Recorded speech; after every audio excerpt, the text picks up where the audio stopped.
숨쉬기 힘들 정도로 이렇게 짙은 미세먼지가 대한민국의 일상을 바꾸고 있습니다.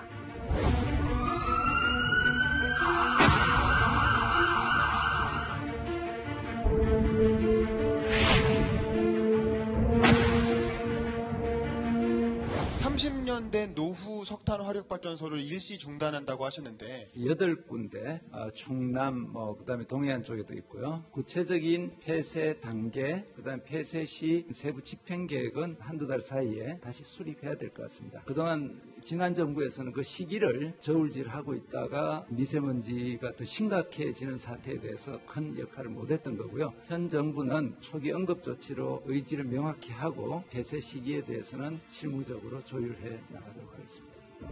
미세먼지 걱정 때문에 네, 바깥에서 놀기도 좀 걱정되고 네, 또 미세먼지 바깥에서 수업하는 것도 조금 걱정되고 그렇죠. 네. 미세먼지가 없게 네. 깨끗한 곳 좀 만들어달라. 네. 그래요. 전국의 초중고등학교가 11,000개가 넘거든요. 학교마다 가리 미세먼지 측정기를 다 설치하려고 합니다. 현 예산을 다 들여서라도 전국의 모든 학교마다 설치하고 학교 교실마다 또 그런 실내 체육관마다 공기 정화장치를 달아주면 아마 어린이들이 미세먼지로부터 안전한 그런 상황에서 학교를 다닐 수 있을 겁니다. 문재인 대통령의 미세먼지 대책, 지금 탄력을 받은 것 같습니다. 노후된 석탄 화력발전소 가동 중단 계획까지 내놨는데 어떻게 하겠다는 겁니까, 이동영 차장? 예, 30년이 넘은 노후 화력발전소 10기를 네. 올해 6월, 당장 다음 달이죠. 한 달 동안 일시 가동 중단하기로 했습니다. 그리고 내년부터는 3월부터 6월까지 4개월 동안 가동 중단하는데 매년 노후 화력발전소 10기는 이렇게 4개월간 가동 중단이 되는 것이고요.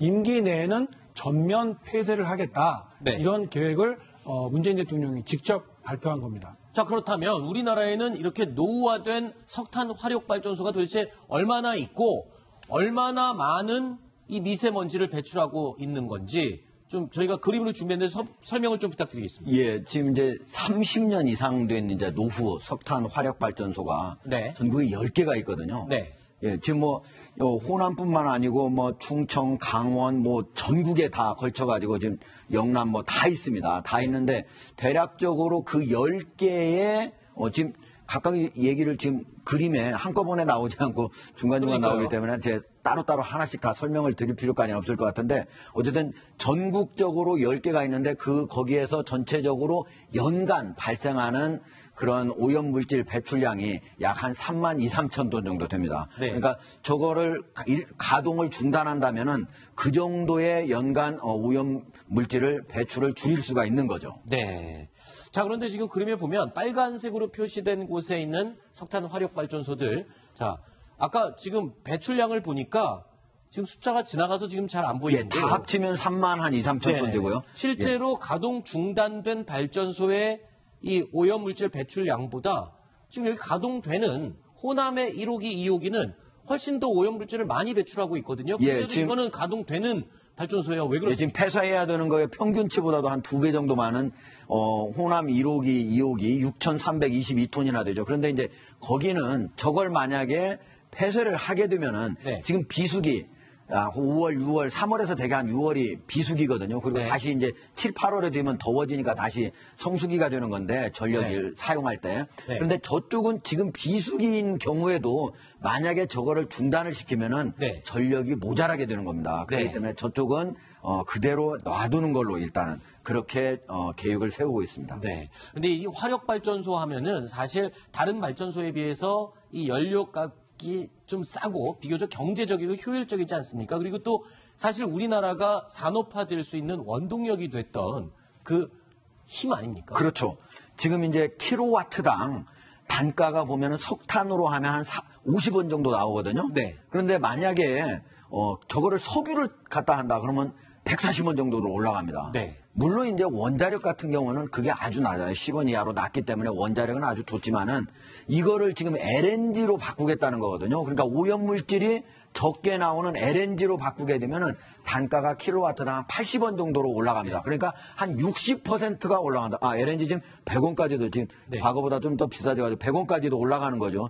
전체적으로 제가 말씀드린 것보다 지금 단가가 올라갔기 때문에 석탄 화력이 단가가 73.8원이고 LNG는 101.2원이에요. 그러니까 저렇게 되면 한 30% 정도 올라가는 거 아니겠습니까? 네. 그런데 석탄 발전이 전체적으로 차지하고 있는 게 무려 40% 가까이 됩니다. 그런데 10개가 중단시키게 되면 그게 10% 석탄 화력의 한 10%가 되니까 전체적으로는 우리 약 4%의 전기료가 올라갈 수 있다. 1년 내내 모두 다 저거를 그대로 만약에 중단을 시키게 된다면. 그런데 지금 현재 중단시키고 있는 거는 비수기 때만 하고 있다고 하는 거기 때문에 4%까지는 않고 정부는 일단 0.2% 정도 올라갈 거라고 예상하지만 제가 보기에는 그보다는 더 이상 올라갈 가능성이 높다고 봅니다. 네. 자, 그런데 지금 이 발전 종류별로 지금 비율을 보니까 석탄이 지금 아까 말씀하신 대로 거의 40%, 예, 40% 가깝죠. 39.3%인데 자, 이 석탄을 줄이기 시작한다. 석탄 화력 발전소를 줄인다. 그러면 그 줄어드는 부분은 도대체 뭘로 메꾼다는 겁니까? 예, 석탄 화력이 가장 압도적인 비율을 차지하고 있는데 이걸 줄이게 되면 다른 쪽으로 당연히 옮겨가야 됩니다. 더군다나 친환경적인 요소를 고려해야 되기 때문에 액화천연가스 LNG를 대폭 늘려야 하고요. 또 풍력, 조력 이런 발전 같은 친환경 에너지 쪽으로 대폭 확대를 해야 된다. 이런 게 정부의 방침입니다. 하지만 말이 쉽지 LNG를 대폭 늘리는 게 그런 게 간단한 문제가 아닙니다. 첫째, 가격이 굉장히 비싸죠. 그 가격뿐만이 아니라 운반해오는 전용선도 우리가 많이 확보를 해야 되고 그걸 지금 우리 발전소 주변에는요. 이 석탄 화력 발전소에 맞게 석탄을 싣고 나르는 구조로 되어 있습니다. 하지만 LNG로 모두 바꾸려고 하다 보면 이런 항만시설까지 개조를 해야 되고 공급 라인 그리고 항만시설뿐만이 아니라 여러 가지 말씀드린 이런 내용들까지 모두 교체해야 되기 때문에 임기 내 내지는 10년 이런 단기간 내에 대폭적인 확대 이런 것들은 쉽지 않아 보입니다. 잠시만요. 근데 이동영 차장 설명을 듣다 보니까 자, 석탄 화력을 대폭 줄이고 대신 LNG 발전소를 천연가스를 원료로 하는 발전소를 늘린다. 그러면 지금 가격 얘기를 아까 잠깐 나눴었는데 가격이 훨씬 비싸요. 근데 비싼 원료로 바꾸게 되면 자, 이렇게 비싼 원료로 생산된 전기값, 전기요금. 자, 이거는 그러면 우리가 내야 될 전기요금이 비싸지는 거 아닌가? 이런 생각이 들거든요. 전체적으로 우리나라가 전기료가 상당히 싸거든요. 특히 일본에 비하면 아주 쌉니다. 그래서 일본에서 전기를 많이 쓰는 그런 회사 같은 경우는 한국에 진출한 경우도 많이 있거든요. 그런데 이렇게 되면은 만약에 이게 비싸지면은 우리나라에서 전기를 많이 쓰면서 한계 선상에 있는 기업들은 상당히 부담이 크다. 즉 산업 경쟁력이 낮아질 수밖에 없다. 그리고 제가 하나 좀 지적하고 싶은 거는 뭐냐면요. 지금 이제 문재인 대통령께서 이게 바로 오염물질 배출 때문에 지금 가장 먼저 석탄 발전소를 노후화된 거를 중단을 시키겠다고 한 거 아닙니까? 그런데 이렇게 해가지고 오염물질 예상 줄어드는 것이 1, 2%에 불과해요. 근데 우리나라에 이런 오염물질 전체적으로 우리나라의 오염물질이 이렇게 왜 많은가 할 때 과거 한 20년 전만 하더라도 한 40%가 중국에서 온다고 그랬거든. 지금은 최소 50%, 많으면 70%도 중국에서 온다고 돼 있어요. 그렇기 때문에 이 문제를 잡으려면 결국은 중국과 같이 중국의 오염물질 저감 그런 노력을 해야 된다. 그래서 중국과 서로 협의하는 게 가장 중요시돼야 되는 거다. 알겠습니다. 위원님, 제가 여쭤본 거는 전기요금 오르는 거 어떻게 되냐고 지금 그거 여쭤본 건데 자, 전기요금 그러니까 오를 수밖에 없잖아요. 원료가 비싸지는데 그거 누가 내야 되는 거냐 그게 지금 궁금한 겁니다. 자, 그림 보고 좀 설명을 해주실까요? 지금 이제 정부에서는 어쨌든 전기료가 이렇게 해가지고 오르는 거는 0.2% 정도 인상이 예상되는데 이거는 한전에서 갖고 있는 돈으로 이건 충분히 안에서 효율도 높이고 해가지고 가능하다는 거예요. 근데 이거는 올해잖아요. 올해 전기료만 한전이 부담하는 거지 장기적으로 보면 국민들이 내야 되는 전기료가 결국 내야죠. 아닌가요? 당연하죠. 그리고 저 정도에서 그치는 게 아니고 제가 보기에는 아까도 얘기했지만 전체가 석탄이 한 40% 가까이 됐지 않습니까? 저게 중단되는 게 10%니까 4% 정도가 지금 비중이 없어지는 거 아니겠습니까? 그거를 지금 저 LNG로 바꾼다고 하면은 그게 전체적으로 약 30%가 더 들어가야 되는 거니까 네. 적어도 제가 보기에는 0.2%에 그치지 않고 네. 최소한 1, 2, 3% 이상 오를 수밖에 없다고 봅니다. 네. 자, 지금 이제 한전에서는 정부 당국과 한전에서는 올해 약간 인상 요인이 있습니다. 그런데 국민 여러분께 부담을 드리진 않을 거예요. 네. 우리가 부담할 수 있어요라고만 설명을 하고 있는데 장기적으로 보면은 큰 폭으로 국민들이 에너지 그 비용에 대한 부담을 해야 된다.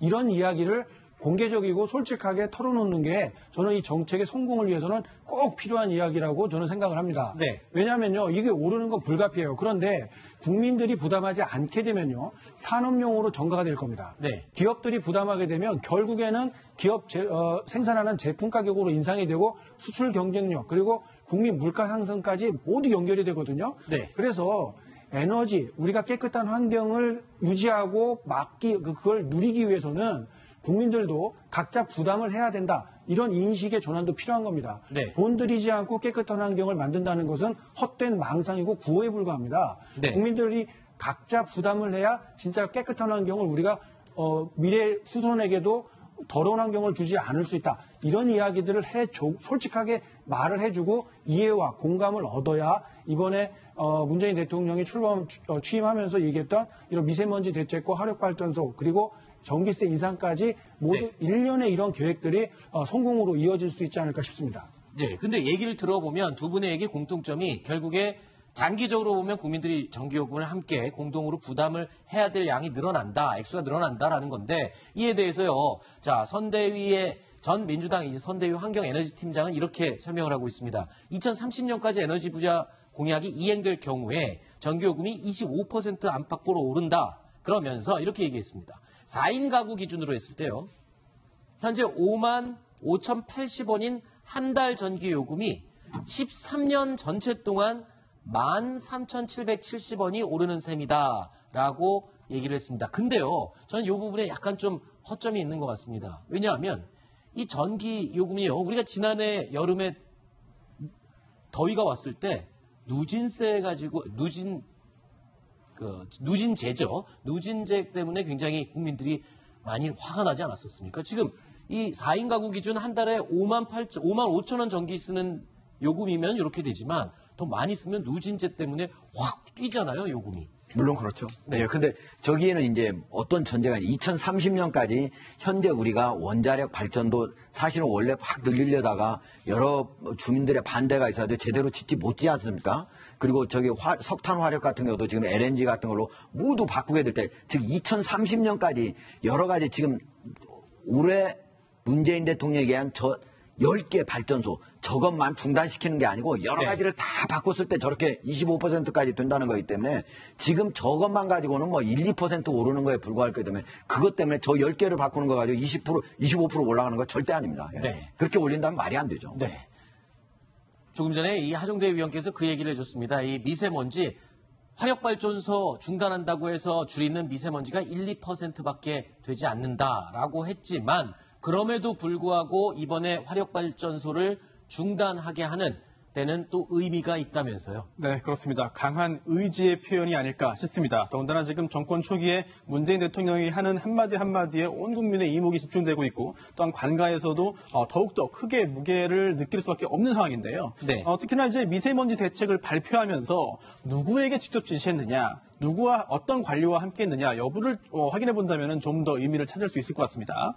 이준식 사회부총리 그리고 조경규 환경부 장관에게 직접 업무 지시를 했는데요. 그러면서 이게 사실 환경 관련된 것이 결국 발전소도 연관돼 있고요. 결국은 에너지와 연관이 되어 있는 것인데 이 에너지 관련된 주무부처가 바로 산업통상자원부입니다. 그런데 이 산업통상자원부 장관은 동석하지 않았습니다. 물론 불렀는데 오지 않은 것이 아니라 아예 그 자리에 부르지도 않았을 것으로 추측이 됩니다. 그렇다면 문재인 대통령은 지금 이 미세먼지 관련된 환경 문제 관련해서는 물론 그 경제 논리도 중요합니다만 일단은 경제 논리에 매몰되지 않고 환경 자체의 그런 문제만 집중해서 해결하겠다라고 하는 의지를 좀 보여준 것이 아닌가 그렇게 그런 해석도 가능할 것 같습니다. 네. 자, 그리고요. 이 미세먼지 대책 석탄 화력발전소 즉 노후된 화력발전소의 가동 중단뿐만 아니라요. 지금 이 후속 대책으로 수송 부문 이야기도 나오고 있습니다. 자, 이런 내용입니다. 2030년까지요. 경유 승용차를 우리나라에서 퇴출한다. 자, 노후 경유차를 교체하도록 촉진하고요. 전기차 보급을 확대한다. 그리고 노선 버스 같은 경우에 연료를 경유버스에서 압축 천연가스 버스로 전면 교체한다. 뭐 이런 후속 대책까지 이야기가 나오고 있습니다. 그리고 서울시가요, 이에 발맞춰서 미세먼지를 줄이기 위한 계획을 준비를 하고 있는 것으로 알려졌는데 어떤 내용입니까, 심정수 차장? 지금 화면에 나오는 그 서울 한양 도석 안에 그 공간을 미세먼지 없는 그런 서울, 걷기 좋은 거리로 만들겠다. 박원순 시장이 그러면서 이 지역의 교통을 제한을 하기로 했습니다. 그래서 일단 노후된 경유차를 전면 저 안에 들어가는 것 자체를 금지시키겠다는 겁니다. 그러니까 서울의 4대문 안에 있는 요 가운데 이 부분에 그 안에 노후된 경유차는 아예 못 들어간다. 미세먼지의 주범 중에 하나로 꼽히잖아요. 네. 경유차에 전면 금지를 시키고요. 또 승용차도 내년부터, 저게 빠르면 내년부터 시행된다는데 아마 시청자분들도 이거 정확하게 좀 이 정보를 계속 따라가셔야 될 것 같은데 2부제냐 5부제냐 뭐 몇 부 8부제냐 해서 지금 서울시에서 저 도성 안에만이라도 적어도 몇 부제를 운행하겠다. 그렇게 지금 계획을 하고 있고요. 또 그리고 경기도라든지 인근에서 오는 광역버스 같은 것들 또는 관광버스, 지금 중국인 관광객들이나 외국 관광객들 태운 관광버스 굉장히 많은데 친환경 인증을 받은 그런 관광버스만 이 도성 안에서 운행을 할 수 있도록 한다고 합니다. 이걸 아주 그냥 고성능 CCTV까지 설치해서 정밀하게 규제를 한다고 하는데요. 저렇게 하면 어쨌든 저 도성 안의 하늘은 깨끗해질 수 있을지 모르겠는데 글쎄 전체적으로 좀 전국적으로 확대돼야 되는 거 아닐까 싶은 생각이 개인적으로는 들었습니다. 자, 이동영 차장 궁금한 게 있습니다. 그러면 이 4대문 안에 있는 돌아다니는 사람은 뭐 타고 다닙니까? 지하철 말고 땅 위로는 그런 타고 다닐 게 없는 겁니까? 뭐 한마디로 그런 이야기입니다. 이 환경이나 교통 체증을 줄이기 위해서는 교통 수요를 줄이는 게 가장 핵심적이고 중요한 방법입니다. 네. 그걸 시민들이 이해를 해줘야 된다는 게 정책 당국의 고민인데요. 특히 가장 반발이 심한 게 이 생계형이라는 단어입니다. 네. 이 생계형 운전자들 어떻게 할 것이냐. 1톤 트럭, 1.5톤 트럭 가지고 하루 벌어서 하루 먹고 사는 이 서민들의 어려움 외면해서 되겠느냐. 이런 주장에 밀려서 항상 환경과 교통정책이 후퇴해왔던 게 사실이거든요. 네. 국격이 올라가고 국가 소득 수준이 올라가는 만큼 그분들에게 적절한 생계 유지 수단을 보장해주면서 이 환경이나 교통 수요를 유발하는 것들을 좀 억제할 수 있는 이런 아주 묘안이 나와야 되는데 아직까지는 이 문제를 해결하기 위해 뚜렷한 대책 대안이 나오는 게 없거든요. 네. 그렇다 보니까 앞으로도 이런 이야기가 어제 오늘 나온 게 아닙니다. 오래됐지만 생계형 이런 것들 때문에 쉽게 현실화되기는 어렵지 않을까 싶습니다. 네. 자, 서울시에 저희가 전화를 해서 물어봤더니요. 이 가운데 4대문 안에는 버스, 그러니까 천연가스로 움직이는 버스들은 노선 그대로 움직이게 한다. 그리고 또 생계를 위해서 택시 운행까지는 허용을 한다. 그리고 일부 생계를 위해서 운전을 하는 차량들의 경우에는 매연 저감 장치를 부착하도록 지원을 해서 이 4대문 안에 제한적으로 이동을 할 수 있도록 허락을 하겠다. 단, 이 지금 제도는요, 아직 시행될지 안 될지 여부는 확정되지 않았습니다. 그래서 저희가 서울시청에 문의를 해봤습니다. 이 부분에 대해서 궁금한 점들 몇 가지 물어봤는데 직접 들어보시죠. 어떤 식으로 차량 제한을 하겠다라는 건 지금은 현재는 정해진 사항은 없거든요. 언제든지 그 정책이 결정이 되면 그거를 바로 시행을 하기 위해서 시스템 용역은 준비 중이고요. 시 입장에서는 이거에 대한 이제 필요성을 크게 공감을 하고 있지만 아무래도 시민분들의 의견은 충분히 들어야 하기 때문에 시민분들이 얼마나 이렇게 공감해 주시느냐에 따라 틀리지 않을까 싶거든요. 제가요. 네. 과거에 한 서울시청을 나갈 때 그때 당시에 서울시가 대교 오염이 아주 심했거든요. 네. 그런데 서울시의 대교 오염을 줄이려면 어떻게 해야 되냐? 결국은 인천시, 경기도하고 같이 해야만 서울시의 대기가 개선이 될 수 있는 거예요. 왜? 그렇겠죠. 공기가 조금만 20, 20분만 있어도 거기서 들어오지 않습니까? 다 같은 아래에 있는데요. 그렇죠. 그런데 4대문 안은 더 좁지 않습니까? 네. 근데 그 사대문 안만 뭐를 해가지고 공기의 어떤 오염을 낮추고 대기질을 높이겠다. 이거는 제가 보기에는 사실은 너무 난센스예요. 네. 이게 그냥 그 안에서 공기가 움직이지 않는다면 모르겠지만은 네. 공기라고 하는 게 저렇게 좁은 공간은 금방 움직이기 때문에 네. 사실은 좀 큰 효과가 있으리라고 예상하기가 어렵습니다. 그래서 아마 심정수 차장이 옆에서 아까 이게 전국으로 확대됐으면 좋겠다라고 얘기를 한 게 그 의미 있는 출발의 방점을 두고 얘기를 한 것 같습니다.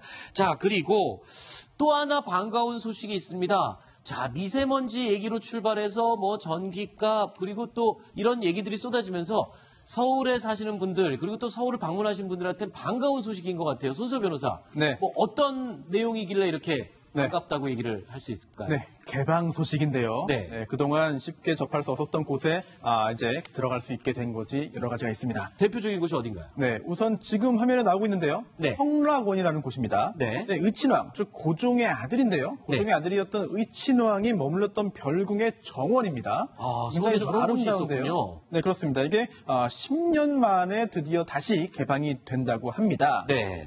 이제 이 성락원이라고 하는 곳이 이제 국가지정 명승 35호이기도 하고요.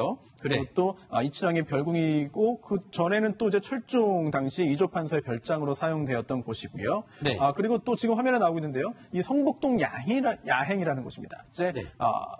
한국 가구박물관을 개방하는데 이게 예전에 그 시진핑 주석이 방문했을 때 그리고 또 브래드 피트도 당시에 이 한국 가구박물관을 가보면서 가서 굉장히 아름답다라고 해서 참 감탄을 했던 것을 기억하고 있는데요. 지금 네. 화면에 나오고 있습니다. 네, 들어가서 보면서 아주 굉장히 아름다운 곳이다라고 했던 것을 지금 기억할 수 있는데요. 이렇게 한국 가구박물관도 어제 개장일에 이제 야간 개방은 처음이다라는 그 소식을 접할 수 있었습니다. 네.